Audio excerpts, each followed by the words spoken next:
Imaginez donc ça, tiens, un catalogue de séries qui va de Stranger Things à Game of Thrones, pour le plus grand plaisir de ceux qui aiment et des fans, et évidemment j'en fais partie, Laurent, vous aussi. Bah oui, évidemment. Mais ça pourrait devenir une réalité, avec l'annonce, c'était vendredi, il s'est passé plein de trucs, ça se trouve dans 3 heures. On va faire résumer les épisodes précédents. Exactement, donc cette annonce du rachat de Warner Bros. Discovery par Netflix, je dis bien pourrait parce que déjà Donald Trump, en première lecture en tout cas, ne semble pas super favorable à cette opération. Et donc ça pourrait compliquer la donne. Déjà, vous êtes plutôt quoi, Stranger Things ou Game of Thrones? Les deux, mon capitaine, même si en ce moment je regarde plutôt Slow Horses, ça c'est une production Apple TV. J'aurais pu également vous citer FX Alien Earth, ça c'est sur Disney+.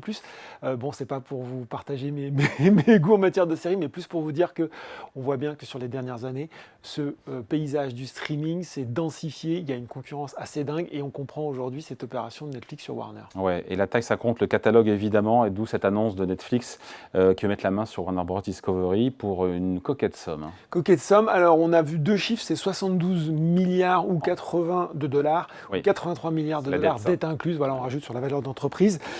Et puis on voit que Netflix rachèterait pas complètement Warner Bros. Discovery, il se contenterait des studios, il rachète les studios Warner sur la production et la distribution de films, et puis ce que beaucoup considèrent comme la pépite, HBO Max, le producteur-distributeur de séries, des séries qui sont souvent extrêmement récompensées, très bien notées, et donc on comprend en tout cas l'intérêt sur le fond de Netflix pour cette opération. Qu'est-ce que ça donnerait? Alors, on peut mesurer le chemin parcouru d'ailleurs par le groupe qui était au départ, vous savez, un groupe de location de DVD. Donc voilà, avant de devenir l'empereur du streaming. Ils ont pivoté. Ils ont bien pivoté. Aujourd'hui, c'est 300 millions d'abonnés. On rajouterait le réseau HBO, c'est à peu près 124 millions. Donc ça ferait vraiment un leader incontesté dans le domaine du streaming, aux portes des 30%, qui seraient d'ailleurs un peu problématiques, puisque au-delà, vous êtes considéré comme véritablement en quasi-monopole. Sauf que, en fait, il vous explique, Netflix, que c'est un peu plus compliqué, puisqu'en fait, dans le streaming, il y a aussi tout ce que représente l'attention, le temps passé devant un écran sur les plateformes dites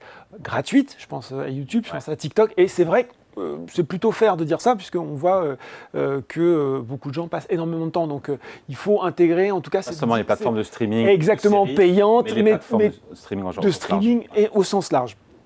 Ce qui est sûr, c'est que, je vous l'ai dit, l'ensemble, on serait 300 plus 124 millions, donc on serait très très loin en termes d'abonnés devant Paramount qui est à 79 millions.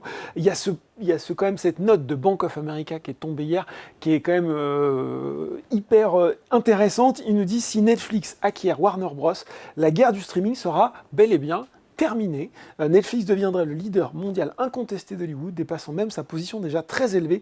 À notre avis, il disposerait d'un avantage concurrentiel en matière de contenu qu'aucun autre service de streaming indépendant ne pourrait égaler. Donc, on voit bien toute l'importance stratégique que ça représente aujourd'hui. Bon, un petit mot sur les investisseurs, comment ils ont... Et puis, il y a eu la contre-offre aussi, tiens. Alors, il y a la contre-offre. Alors, mais ce qui est intéressant, parce qu'en fait, ça s'inscrit déjà, l'opération, elle s'inscrit dans un mouvement de consolidation. C'est vrai, effectivement, des studios rachetés, ne serait-ce que l'histoire de Warner est assez drôle, puisque Warner a été racheté au début des années par AOL. Vous vous souvenez de cette opération qui avait coûté 124 milliards de dollars, qui ne s'est pas très bien passé, puis par AT&T.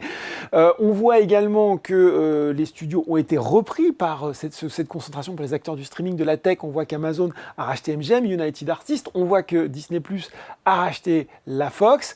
Et effectivement, vous l'avez dit, alors comment ont réagi les investisseurs? Et il y a eu la contre-offre. Ça s'inscrit dans un ces mouvements de concentration, voilà. Là, on passe encore à un ça, on est à l'échelle supérieure. Et comment ont réagi les investisseurs? Au départ, plutôt favorable à la proie qu'aux prédateurs, c'est-à-dire que l'action de Warner a plutôt progressé de plus de 10% sur les 4 dernières séances, quand celle de Netflix a reculé. Et puis, vous l'avez dit, il y a eu la contre-offre, ce qui est tombé, celle de Paramount. On rappelle, c'était l'offre de... Paramount qui était déjà Paramount sur les rangs aussi, Paramount qui lorgnait, qui avait déjà fait plusieurs tentatives, qui s'était fait un peu éconduire par le patron de la Warner qui n'était pas favorable à cette offre. C'est une offre hostile. C'est une offre hostile, alors que celle de Netflix a l'accord du conseil d'administration.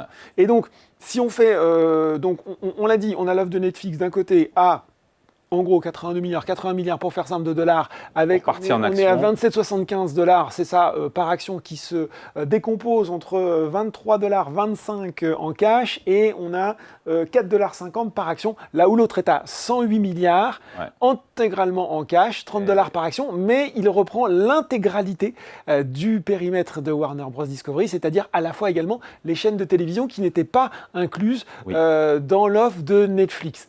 Voilà. Donc celle de Paramount est mieux disante, mais et en cash. Celle de Paramount est mieux disante et en cash. Mais non sollicitée. Chacun y va de ses arguments et c'est intéressant, puisque vous avez cité Donald Trump, de voir comment tout ça s'architecture, puisque le président a dit ça pourrait être un problème et de facto... il est resté assez elliptique. C'est ce que j'allais dire. C'est pas la sortie la plus tonitruante qu'il ait faite et on pourrait même presque être d'accord avec lui en se disant effectivement il y a un vrai mouvement de concentration et de monopole au détriment du consommateur. Exactement, sauf que de l'autre côté on a Paramount Skydance, et Paramount Skydance c'est effectivement le patron, c'est David Ellison, qui est David Ellison, qui n'est autre que le fils de son père, Larry Ellison, le PDG d'Oracle, qui est un intime de la famille Trump, qui a ses entrées à la Maison Blanche. Voilà, et donc qui a les poches très profondes, plus de 250 milliards, 70 milliards de dollars de fortune. Allez, je vous fais grâce des 10-20 milliards. Et dans l'offre de Skydance, ça c'est intéressant, donc c'est une offre dans laquelle il va pouvoir, pardon de le dire comme ça, puiser un petit peu dans les poches de papa. Et puis il y a différents fonds d'investissement qui sont également dans cette opération, dont notamment, alors on a Redbird Capital, on a City, Apollo, et puis un autre fonds qui s'appelle Affinity, dans lequel on retrouve Jared Kushner, qui est autre que... Le gendre de Donald Trump. Oh, dis donc. Voilà, donc le tout où un moment, effectivement, la FCC, qui est l'autorité de régulation des communications américaine, devra se prononcer sur la faisabilité des offres. Donc voilà, et on sait qu'aujourd'hui, ces autorités de régulation sont toujours un petit peu sous pression de la Maison-Blanche. Bon, je ne vais pas présager de ce qui va se dire ou pas. Ce qui est sûr, c'est que le dernier épisode de cette saga, il est tombé ce matin, en tout cas, avec les dirigeants de Netflix qui disent, bon, écoutez, nous, on est plutôt zen. Surprenant cette sortie. C'était lors d'une conférence UBS. Oui, surprenant, oui et non, parce que finalement, il s'attendait forcément à une contre-offre. Je ne sais pas s'il s'attendait à ce qu'elle soit beaucoup plus disante en termes financiers et autres, mais je pense qu'il s'y attendait, parce que l'avait dit, il y avait déjà eu des tentatives d'approche qui avaient été avortées, et puis il joue un petit peu sur la corde sensible de dire, regardez, Paramount Skydance vous propose des synergies, 6 milliards. Voilà, 6 milliards de dollars de synergie. Ça veut dire quoi ? On va virer des gens, alors que nous, on a une politique beaucoup plus structurée, beaucoup plus lisible, qui est à la fois de valoriser un petit peu l'énorme catalogue de Warner de façon un petit peu plus efficace, de façon un peu plus intéressante qu'il ne l'est fait aujourd'hui. Et ça, quand on sait effectivement que ce que Netflix a amené, c'est aussi le pouvoir des algorithmes dans la façon de gérer finalement la force de Netflix. Outre le fait d'avoir une offre très grande, c'est la capacité à gérer des droits au niveau international, parce qu'on sait que c'est un sacré casse-tête, et puis à finalement faire en sorte que vous trouviez toujours à peu près des trucs qui vous ressemblent. Et l'autre grand pan de leur truc, c'est de dire on va véritablement valoriser encore plus ce bijou qui est HBO, en investissant, en faisant des séries premium, en recentrant HBO. C'est intéressant ce qu'ils disaient. En fait, HBO a voulu un peu se transformer en offre grand public, alors que c'est un truc un peu premium, un peu niche pour des spectateurs exigeants. Donc, chacun a ses arguments. Il y a la présence de Donald Trump, il y a la présence d'acteurs proche de Donald Trump, même si bon, c'est assez drôle parce que je crois qu'il s'est emporté récemment encore contre une des chaînes de Warner, de Paramount, parce que visiblement, il a trouvé qu'une élue républicaine qui lui était opposée prenait un peu trop souvent la parole, donc il n'était pas content. Quel mélange. Donc voilà, c'est surtout ça. Je pense que au-delà de l'opération. Et donc le dernier épisode, on n'a pas encore, mais comment elle peut se terminer cette série ? En fait, ça reste l'actionnaire qui va devoir trancher. D'un côté, il a une offre qui est mieux disante, effectivement, en termes financiers, mais non sollicitée, hostile. De l'autre, il a une offre qui, à mon sens, fait est plus cohérente, je trouve, sur le fond. J'ai peut-être un parti pris pro-Netflix, mais je la trouve plus cohérente sur le fond. Avec un impact sur l'emploi, peut-être. Avec un impact sur l'emploi, peut-être plus positif. C'est aussi une des promesses de Trump, de dire on achète américain, et surtout on fait en sorte que tous les Américains job.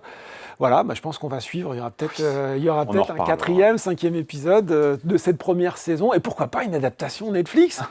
Il serait la boucle boucle. Hein. Allez, merci beaucoup. Explication signée Laurent Grassin, directeur de la rédaction de Boursorama. Merci Laurent. Merci David.